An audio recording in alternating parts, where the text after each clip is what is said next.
Olivier Druinot connaît le prix de l'eau.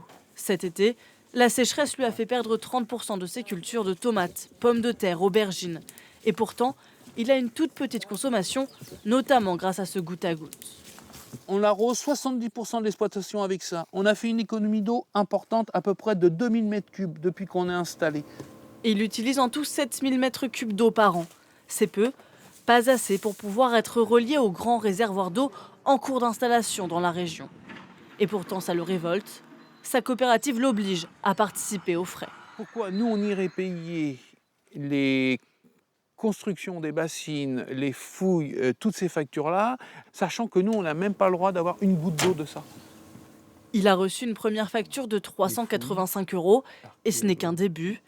Il a peur que son exploitation ne survive pas à la hausse des coûts.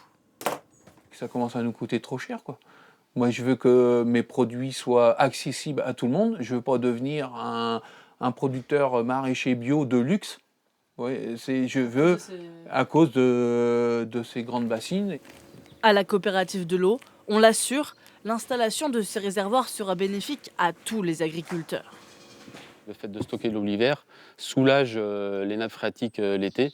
Donc les agriculteurs qui ne seront pas raccordés à cette réserve auront une souplesse d'utilisation de leur forage l'été.